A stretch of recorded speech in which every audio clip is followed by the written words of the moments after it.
la porción que vamos a ver en esta mañana. Romanos, el capítulo 3 estamos en el verso 25 y nos hemos detenido porque obviamente es una porción que habla a nuestro corazón o debería hablar a nuestro corazón como lo ha hecho en varias personas a través de varias generaciones. Romanos 3 dice el verso 25. Can you put it in the... Thank you, sir. Dice Romanos 3, verso 25, como demostración de su justicia, Dios lo ha puesto a él, esto es el Señor Jesucristo, como expiación por la fe en su sangre, a causa del perdón o a causa de los pecados pasados, en la paciencia de Dios. De nuevo, como demostración de su justicia, Dios lo ha puesto a él como expiación por la fe en su sangre, a causa del perdón de los pecados pasados, en la paciencia de Dios. Y esta mañana quisiéramos ver lo que se llama la doctrina de la propiciación de parte de Dios, y varios tratados teológicos se le conoce como la doctrina olvidada. La propiciación está siendo casi suplantada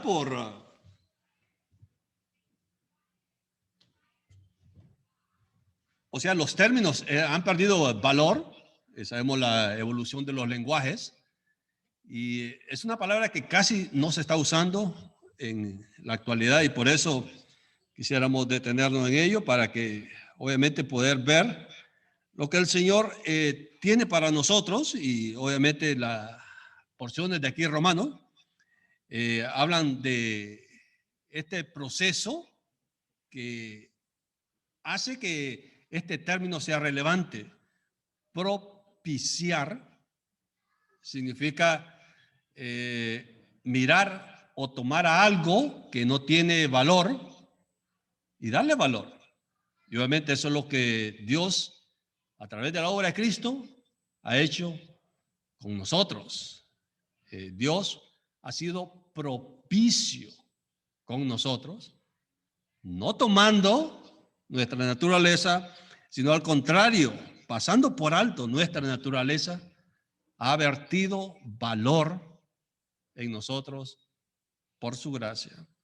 Y uno de estos que aparecen aquí en la pantalla, pueden ver a dos grandes del cristianismo, de la historia del cristianismo. Está William Cowper, el de arriba, que es en sí el compositor de ese himno que recién cantamos, que hay una fuente de sangre, o una fuente llena de sangre, en la cual el pecador viene a lavar o a quedar limpio en ella. Y también está John Bunyan, el progreso del peregrino, y ambos vinieron a conocer al Señor a través de esta porción que estamos viendo.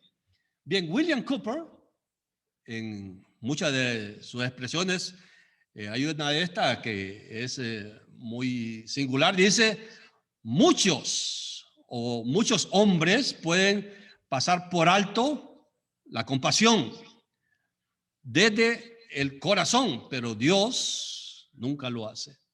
O sea, la compasión está en el corazón de Dios. Y también John Bunyan dijo, una pequeña abertura en un bote, un pequeño escape en un bote lo puede hundir, pero no así. Y así también el pecado, un tan solo pecado, destruye al pecador. Un tan solo pecado destruye al pecador, así como un pequeño liqueo hunde a un barco. Bien, William Cowper fue un poeta inglés del siglo XVIII y autor de alrededor de 250 himnos, y muchos de esos están en nuestros himnarios. Él tuvo una infancia bueno, en una biografía se aparece como una infancia miserable. No sé si entendemos la palabra miserable, pero su madre murió cuando él solamente tenía 6 años y lo enviaron de inmediato a un internado donde él, siendo de una complexión débil, o sea, delgadito, siempre era acosado, intimidado y golpeado sin piedad por los niños mayores. Cooper luchó durante ese tiempo, en sus últimos años, como estudiante y luego, con mucho esfuerzo, él llegó hasta la universidad y salió de la Facultad de Derecho. Pero siempre era abrumado por los temores. En una ocasión parecía casi demente. 2 veces intentó suicidarse y por fin, en el año 1756, Cooper, de 25 años, fue internado en un asilo privado bajo el cuidado de un hombre llamado el doctor Cotton. 200 años, o podemos decir por 200 años, el tema del manicomio era un lugar reservado para personas que recibían atenciones menos que humanas, ¿verdad? No sé cuando ustedes han leído algo sobre los manicomios. Eran lugares tenebrosos. Yo me acuerdo de uno en Honduras, yo creciendo, y mi mamá decía, no pasen por ahí hay gente loca. Y sí, muchos eran locos, pero obviamente no había la atención que hoy en día está para ese tipo de comportamiento en las personas. Y este médico Cotton, que llegó allí donde estaba Cooper, vio que obviamente eran problemas que él tenía que podían ser solucionados, y más que todo el tema de la depresión.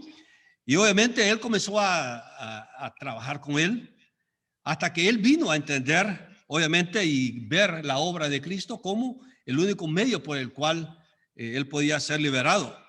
Cooper estaba preocupado, obviamente, por su pecado, y a menudo él gritaba esto: mi pecado, o por alguna fuente abierta para la limpieza de mi pecado.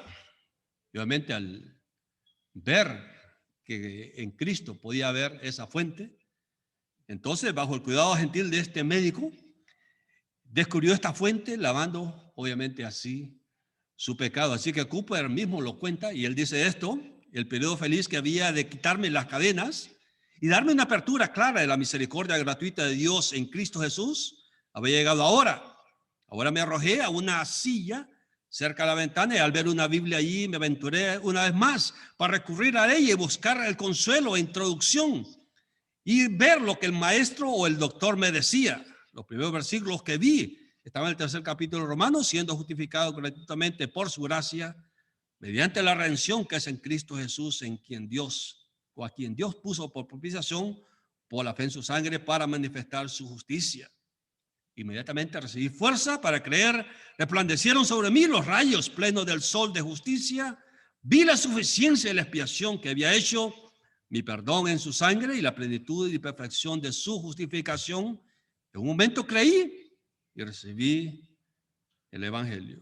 Cooper dijo después que podía haber muerto con gratitud, de alegría en ese mismo instante, ya que todo eso que lo abrumaba había desaparecido. Estaba completamente transformado y por eso en momento de inspiración compuso lo que sería la letra del himno que recién cantamos. Hay una fuente de sangre vertida o llena de la sangre de Emmanuel. Obviamente esto crea para nosotros una dificultad, porque esta palabra propiciación que vemos aquí en Romanos 3:25 es esta la palabra griega, para los que quieran estudiarla después. Y noten la versión que leímos. Estábamos viendo la Reina Valera 2015, y en vez de propiciación ellos ponen expiación. Noten, como demostración de su justicia, Dios la ha puesto a él, o ha puesto a él como expiación por la fe en su sangre a causa del perdón de los pecados, en la paciencia de Dios. Y también la Nueva Versión Internacional, NBA, también la traduce de esa manera. La Reina Valera 60 y la Nueva Versión de las Américas, note cómo traduce: a quien Dios puso como propiciación. por medio de la fe en su sangre, para manifestar su justicia a causa de haber pasado por alto en su paciencia los pecados pasados. Obviamente, expiación y propiciación son dos cosas distintas. En el contexto bíblico son dos cosas distintas. Vamos a tratar de explicar un poquito eso en esta mañana. Primeramente, la expiación tiene que ver con el hecho de ofrecer un sacrificio. El Señor se le llama el cordero que fue inmolado. Está hablando de eso, de la expiación. Eso es el contexto de la expiación. El derramar sangre como medio de un pago. La propiciación tiene que ver con el hecho de ofrecer y recibir de Dios su gracia. ¿Se acuerdan? La parte más adentro del lugar santísimo se llamaba el propiciatorio. Ahí se ofrecía la sangre del cordero que había sido expiado. O sea, la expiación se realizaba ¿dónde? En el altar afuera, en el altar de la expiación, y la sangre era introducida por el sumo sacerdote hasta el propiciatorio, y ahí la propiciación era efectuada. O sea, son dos aspectos de la misma transacción divina que muchas veces nosotros lo confundimos y vemos que no solamente el contexto evangélico, sino también los traductores. Les cuesta deducir o ver la forma en que esta palabra puede ser interpretada. En la concordancia de Strong traduce esta palabra hilasterion, que aparece ahí en griego, como esa cubierta del arca del pacto, o sea, el asiento de la gracia, el lugar donde la propiciación es hecha o es realizada. Y obviamente está hablando con el mismo objetivo de lo que, el concepto de lo que el verso quiere decir. Obviamente el tema de la redención lo podemos nosotros entender en parte, ¿verdad? Es una imagen de la obra de Cristo extraída de ese mundo de la compra y venta, lo que explicamos el domingo pasado. O sea, Cristo nos compra, nos rescata, nos redime, como cantamos esta mañana. Él pasa a ser el que ha dado el pago, pero es un pago que obviamente Él no lo requiere de nosotros porque no lo podemos pagar. O sea, es una redención para aquel que no tenía ningún medio o ninguna posibilidad de ser rescatado en lo absoluto. Luego también están las objeciones teológicas en cuanto a lo que puede significar esto, y parte de esto se desarrolla a través de los escritos de este teólogo. Él se llama Neil Williams. Tal vez no los conozcan o tal vez no lo tengan mucha influencia en nuestro pensamiento, pero ha sido de gran influencia en muchos de estos ámbitos de teología un poco liberal, ya que él dice esto. Neil Williams dice: ciertamente este no es el Dios del cristianismo actual. Según la interpretación cristiana de nuestro siglo, Dios no está enojado. Él está enamorado. Él no necesita ser apaciguado por nosotros. Todo lo que necesitamos hacer es reconocer que nos ama y recibir su perdón. ¿No le suena parecido al evangelio de la prosperidad y el evangelio de todo está bien en este mundo? Exactamente lo que se predica más que todo en mucho de lo que es el cristianismo de hoy en día, que en verdad nosotros hemos sido elegidos desde antes de la fundación del mundo y que simplemente debemos aceptar eso y ya estamos felices con Dios. O sea, no hay una necesidad de propiciación de parte de Dios para con nosotros, porque después de todo, Dios nos ama, ¿verdad? Y él, ¿verdad? Él desea lo mejor para nosotros. Obviamente la Biblia habla de que Dios es amor, ¿verdad? Pero también nos dice que es fuego consumidor. Y hay un fuego y azufre que obviamente el Señor tiene preparado para como castigo. Y obviamente el castigo está en relación con aquello que es la naturaleza de nuestro Señor. Obviamente, otro de los principales promotores de este tipo de pensamiento es C.H. Dodds. que también el siglo pasado estaba allí de gran influencia en Inglaterra. Y si esto dice, no es Dios quien debe ser propiciado, sino nosotros mismos. Y en ese sentido tiene razón. Entonces la ira o la idea de importante no es de desviar la ira de Dios hacia nosotros, sino cubrir nuestra culpa, que según Dodd se expresa mejor con la palabra expiación. Por eso el cambio en ciertas versiones. Como resultado de ese argumento se ha utilizado expiación en lugar de propiciación en varias traducciones, donde obviamente de los pasajes recurren a esta influencia que estos pensadores han tenido. Por eso muchas veces el tema de las traducciones, uno dice, ¿cuál es la diferencia de las traducciones? Significa la influencia que tengan ciertos maestros sobre aquellos que están trabajando en las interpretaciones. Muchas veces el mismo manuscrito, como decía la palabra griega y la definición de esa palabra, muchas veces se pasa por alto, obviamente porque no va en el pensamiento o en la idea que están queriendo mostrar en el trabajo que están haciendo. Entonces, ¿cuál es esta interpretación correcta? ¿Se pueden reasignar correctamente a las palabras del Nuevo Testamento de esta manera? O sea, usarlas en forma simultánea o intercambiable, expiación y propiciación. Seguramente el hermano Leon Morris, no es el mismo Carlos Morris que estaba o nos visitó a nosotros. Leon Morris es un erudito del siglo pasado. Y Leon Morris, en su comentario Romanos, él dice, cuando lleguemos a este punto en que debemos decir, cuando los escritores, especialmente está hablando aquellos que están traduciendo o aquellos que están haciendo comentarios, dicen que la propiciación no quería decir propiciación, es hora de frenar y hacer un alto. Porque obviamente si Dios dice que es propiciación, aceptémoslo como lo que Dios dice, que es en verdaderamente propiciación y no está hablando de expiación. Pero obviamente eso implica entrar un poquito más en el contexto y estudiar un poquito más detallado lo que se está diciendo ahí.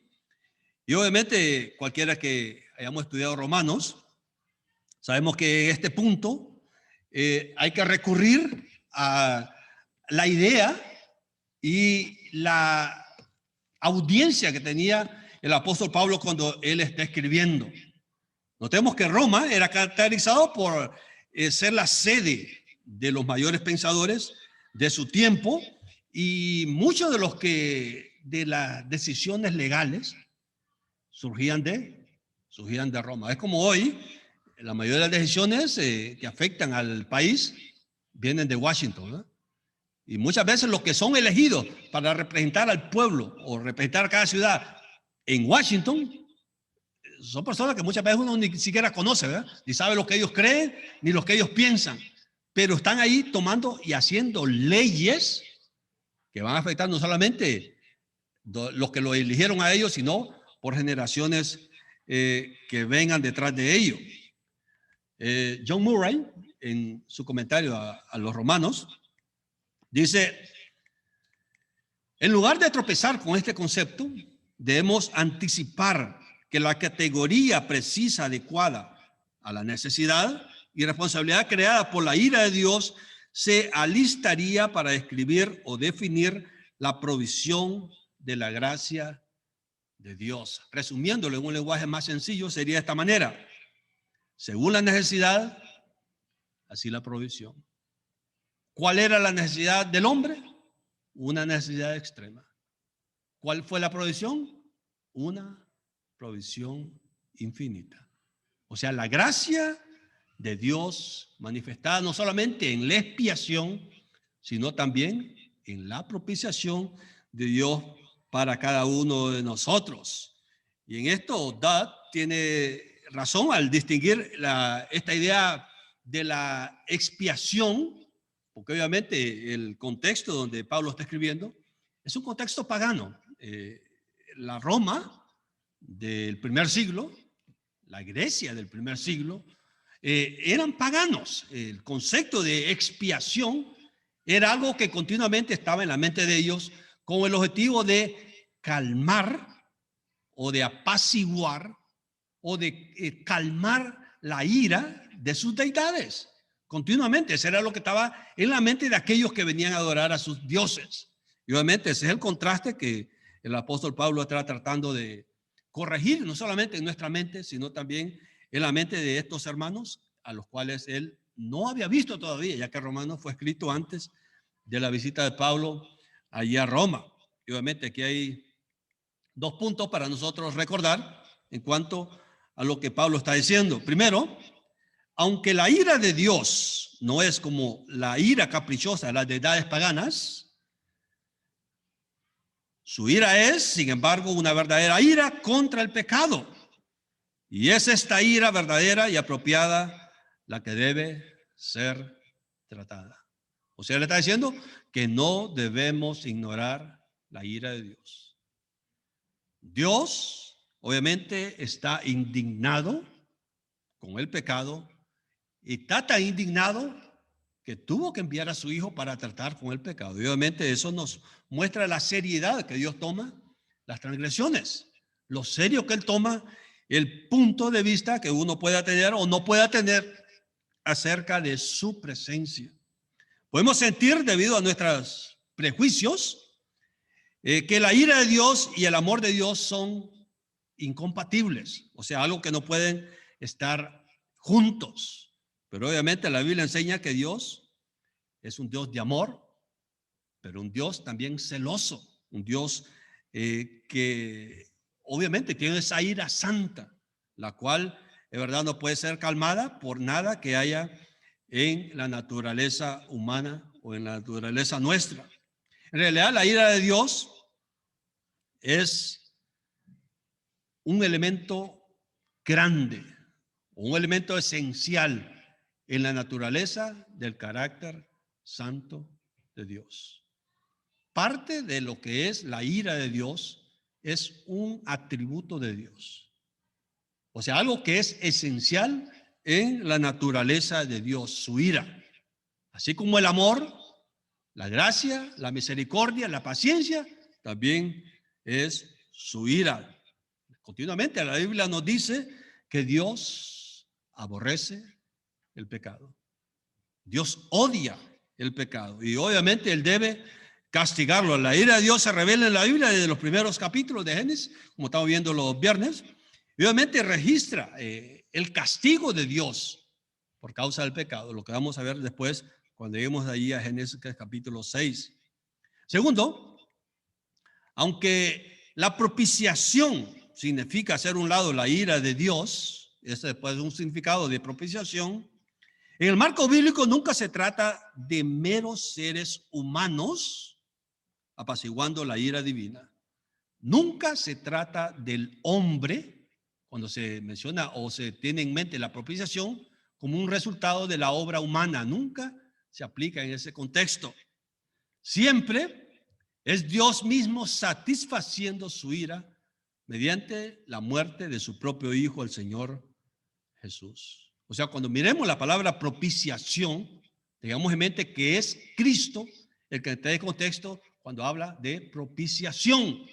Lo mismo sucede con el tema de la expiación, aunque obviamente la expiación aparece desde el Antiguo Testamento, donde aparecen estos órdenes que Dios había dado al pueblo de Israel para expiar. Pero podemos decir ahí, expiar con la esperanza de un pago futuro el pecado hasta que ese día llegara. O sea, en otras palabras, es Dios mismo quien por su gran amor por los pecadores, por nosotros, proporciona el camino por el cual Él pueda evitar esa ira contra el pecado. Es Dios mismo haciendo el camino o el medio por el cual su pecado pueda evitarse o la culpa del pecado pueda evitarse. En Jesús Dios aplaca su propia ira contra el pecado para que obviamente su amor salga a alcanzarnos a nosotros, salga a salvarnos a nosotros. Su amor aplica la propiciación a aquellos que en verdad merecen su juicio. John Stott, en su comentario en Romanos, él dice: Esto ya estaba claro en el Antiguo Testamento, en que los sacrificios se reconocían no como obras humanas, sino como dones divinos. Ellos no hicieron a Dios misericordioso. Fueron provistos por un Dios lleno de gracia para que pudiera actuar con gracia hacia su pueblo pecador. Os les he dado, dijo Dios, sobre la sangre del sacrificio para hacer, noten, expiación por vosotros mismos en el altar. Levíticos 17:11. O sea, la expiación lograda por la sangre de estos sacrificios apuntaban a ese momento donde en verdad la propiciación iba a ser efectuada completamente. Esto es lo que se conoce, o una imagen de lo que pudo haber sido el arca de la alianza o el arca del pacto, donde la presencia de Dios se manifestaba. Y habiendo mencionado el sistema de sacrificios de sangre, que obviamente el Antiguo Testamento apuntaba, llegó uno de los cuadros más hermosos de la obra de Cristo que se encuentran aquí en la Biblia. Cuando Dios le dio la ley a Moisés, le dijo que construyera un tabernáculo portátil para albergar el arca del pacto y ser el punto central de la adoración de Israel. Algo así era el tabernáculo de reunión. Ahí pueden ver las citas, luego si la pueden buscar en donde aparece el tema del tabernáculo. Pero simplemente era un recinto de pieles. Todo lo que mira ahí en colores eran pieles teñidas y tejidas, y que se podía armar y desarmar fácilmente. Cada vez que el pueblo acampara o el pueblo marchara, se podía desarmar con gran facilidad. Dentro había un recinto, aquí lo podemos ver en este diagrama, lo que sería, lo miran la parte externa, ese sería el cerco o el marco o el perímetro. Luego estaba la división de lo que había adentro, un recinto que contaba de la cámara exterior llamada el lugar santo y una cámara interior llamada el lugar santísimo. Lo que miran en amarillo está compuesto del lugar santo y el lugar santísimo. Ambos eran limitados solamente a los sacerdotes. Donde está el primer edificio que mira ahí al frente era el lugar donde se hacía el sacrificio. Luego venía lo que miran en azul, era el lavacro, donde el sacerdote se lavaba después de hacer el sacrificio. Y luego entraba solamente el sumo sacerdote para ofrecer la ofrenda. El arca, aquí aparece ya un poquito más detallada, era una caja de madera cubierta de oro, aproximadamente una yarda de largo, para que tengan una idea. Esta es una yarda. ¿Cuántos saben lo que es una yarda? Es bien fácil, mire. Usted agarra la punta del dedo al corazón, esta es una yarda. De la punta del dedo al corazón es una yarda. O sea, 3 pies. Esta es una yarda. Los que han trabajado en las tiendas, usted haga esto, agarra cualquier tela y lo ponga aquí, es una yarda. Es una yarda. Y medían así, sin tener medida, y más o menos daba una yarda. Y este sería el ancho de lo que sería el gruesor entre las dos palos que se levantaba. Ese era el ancho del arca. Una yarda de largo, obviamente contenía dentro, ahí se pueden ver un poquito, las tablas de la ley, los 10 mandamientos. O sea, cuando Dios miraba, ¿qué es lo que primero miraba?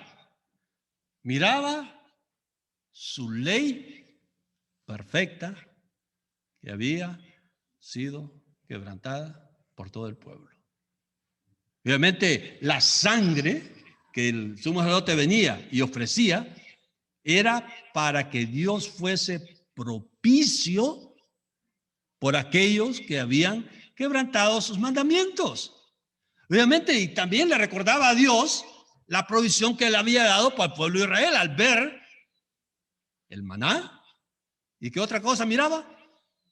La vara de Aarón, que mostraba el poder de Dios para con su pueblo. O sea, el poder de Dios, la provisión de Dios y la ley de Dios intercedían por aquel que estaba ofreciendo la sangre. O sea, todo lo que apuntaba allí era propiciatorio para el pecador.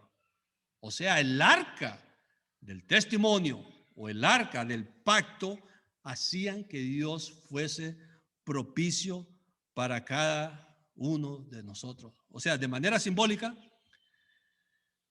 se imaginaba a Dios morando sobre el arca, entre estas alas extendidas de los querubines, y el arca es una imagen del juicio terrible de Dios con la intención de producir temor, pavor en el adorador, que a través de su pecado estaba separado y estaba condenado por parte de Dios.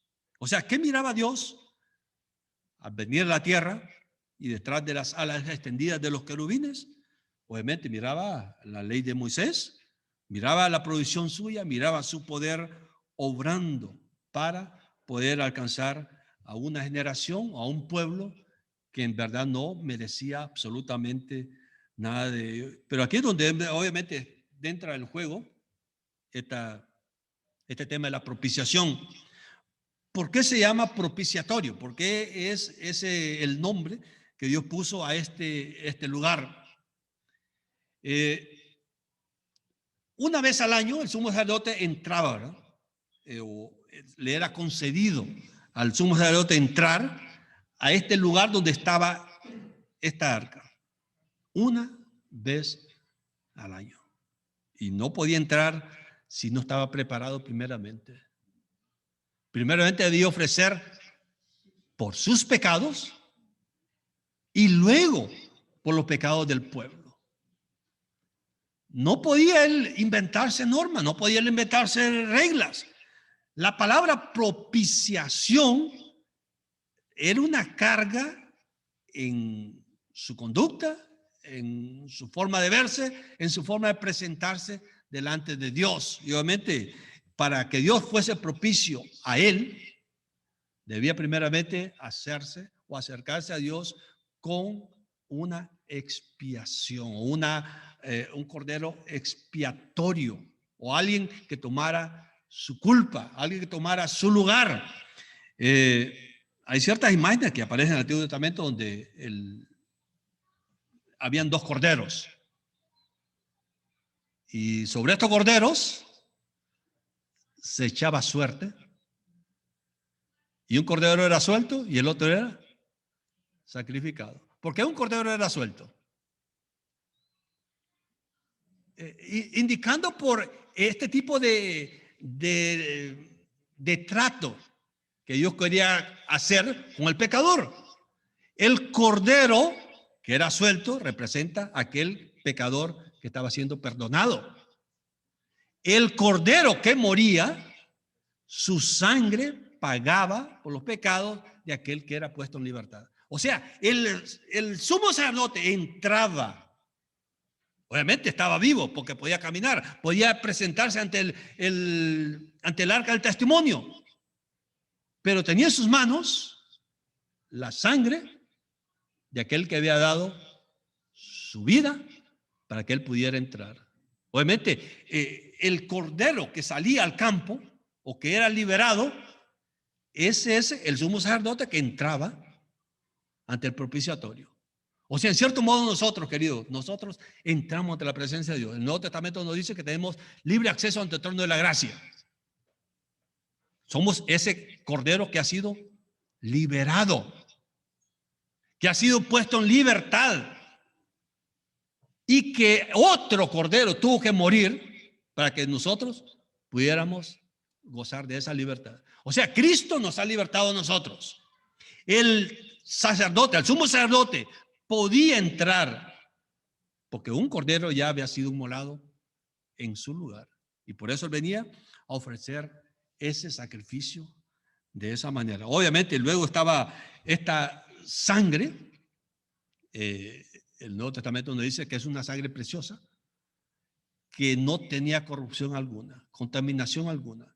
Cuando leemos esta mañana acerca de Pilato, ¿conocía a Pilato? Absolutamente no. ¿Conocían los escribas, los fariseos, los maestros de la ley, conocían al Señor como el Cordero de Dios? Absolutamente no.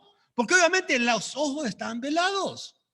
Aunque hubiesen tenido la escritura, viendo la escritura ahí enfrente de ellos, estaban velados.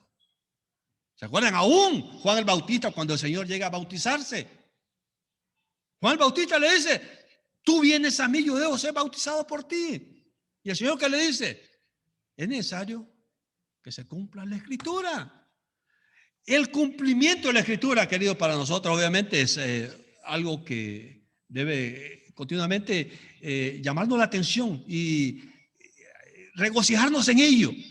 Porque la palabra de Dios se cumple, la palabra de Dios se ha cumplido, la palabra de Dios es la única forma de que nosotros podemos llegar y tener acceso ante la presencia de Dios y saber que Cristo ha pasado a ser para nosotros no solamente este testimonio delante de Dios, este pacto que Dios ha hecho con nosotros, y que no solamente hay una ley que Cristo cumplió, no solamente hay una provisión que Dios dio a su pueblo, no solamente hay una vara de poder que Dios ha dado a Cristo para poder quitar el poder del pecado que estaba obrando en contra de nosotros, sino que también su vida, su sangre, actúa a nuestro favor. Ahora somos, dice Juan, hijos de Dios. Dios nos da el privilegio de ser llamados hijos de Dios por medio de la sangre de Cristo. O sea, la sangre de Cristo nos ha hecho a nosotros coherederos con Él y parte suya. Tal vez no lo podamos entender, y obviamente son temas que pasan en nuestro entendimiento, pero la sangre de Cristo se presentó una vez y para siempre. El escritor de los Hebreos está hablando de eso. Un solo sacrificio para siempre, para quitar los pecados de aquellos que acuden a Dios por medio de su sangre para perdón de pecados. Pero obviamente los pecados están siendo presentados por medio de la obra de Cristo para que Dios sea propicio de aquel que presenta la obra de Cristo como pago por sus pecados. O sea, nosotros no tenemos derecho de tomar la obra de Cristo y hacerla nuestra, pero Dios en su gracia permite que nosotros podamos en Cristo presentarnos delante de Él y que Dios mira a Cristo. Dios es propicio con Cristo y nos bendice a nosotros, nos expía a nosotros. El propiciatorio nos habla de la persona de Cristo, tanto su ley, su provisión, su poder, obrando a nuestro favor. Dios es propicio con nosotros y en la obra de Cristo expía, pasa por alto nuestro pecado, considera saldada nuestra deuda y en Cristo nos ve como si nunca hubiésemos pecado. No sé ustedes, pero que nadie pueda juzgarnos de pecado es algo glorioso, ¿verdad? Pero que el Dios Todopoderoso nos mire como a Cristo. No sé ustedes, pero a mí me llena de gozo entrar de la presencia de Dios y saber que no somos dignos, indignos, como vimos la vez pasada, Jeremías, Isaías, el apóstol Juan, postrado como muertos, Pedro cayendo en la barca frente al Señor, Pablo diciéndole al Señor: yo soy el principal de los pecadores, y que Dios nos mire perfectos, como si nunca hubiésemos pecado, por medio de la propiciación de Cristo, es algo que debe obviamente cautivarnos y traernos continuamente cautivos ante la presencia de Dios, en gratitud, porque la obra de Cristo no solamente es eficaz para nosotros, sino que es eficaz para todo aquel pecador que a través de la palabra de Dios, a través de su conocimiento del pecado, viene a Dios arrepentido. Obviamente el perdón de la obra de Cristo es un perdón que se hace de valor solamente cuando uno reconoce su pecado. ¿Se acuerdan? El Señor está muriendo. Está en la cruz. La primera palabra que Él dice es: Padre, perdónalos porque no saben lo que hacen. El Señor estaba ofreciendo el perdón a todos los que estaban allí. A todos. Todos. ¿Aceptaron ese perdón? Solamente aquellos que reconocieron pecadores y culpables aceptaron el perdón. Recordemos a Judas. Judas regresa el precio que él había recibido de parte de los sumos sacerdotes, lo regresa, y él que dice: he pecado. O sea, reconocer pecado es un paso, pero no es todo el paso. Y después él no solamente dice he pecado, sino que entrega lo que él había recibido. O sea, podemos decir, se arrepiente de haber hecho ese hecho, pero no acepta la gracia de Dios. He pecado entregando sangre inocente, y entregó el precio, lo regresó. Pero ahí se quedó. O sea, son pasos importantes que todo pecador debe tener. Pero el último paso es lo que Dios requiere también de nosotros. No solamente reconocer nuestro pecado, aceptar que somos pecadores, sino reconocer que hay una propiciación y hay un solo medio de poder entrar al trono de la gracia, a través de la sangre de Cristo. Que Cristo ha tomado nuestro lugar, y es a través de su sangre que en verdad nosotros hemos sido perdonados y que somos perdonados por medio de Él. Por eso Cooper decía: hay una fuente sin igual, llena de la sangre de Manuel, en la cual el pecador viene y se sumerge en ella, y a través de ella recibe la gracia de Dios. Gloria a Dios por ello. Gloria a Dios que en la sangre de Cristo que podemos nosotros descansar. Y es Cristo, en verdad, en nosotros la esperanza de gloria. Gloria a Dios que Dios lo ha puesto a Él como propiciación, ya que Él es nuestra expiación para poder tener perdón de nuestros pecados. Padre, nuevamente gracias por tu amor, gracias por las figuras que continuamente tú nos muestras en tus palabras para poder llegar ante ti y saber que la obra perfecta de Cristo habla más perfectamente a nuestra vida que cualquier otra figura que podamos entender. Gracias porque a través de tu palabra podemos apreciar la grandeza de su sacrificio obrando a nuestro favor. Nuevamente, Padre, gracias en Cristo nuestro Salvador. Bendice a aquellos que están en su lecho de enfermedad, aquellos que están en situaciones difíciles, adversas. Haz que continuamente podamos venir a ti, la fuente de todo poder, fuente de toda gracia, fuente de toda consolación, para hallar este socorro oportuno. En Cristo Jesús nuevamente. Amén. Señor bendiga, queridos.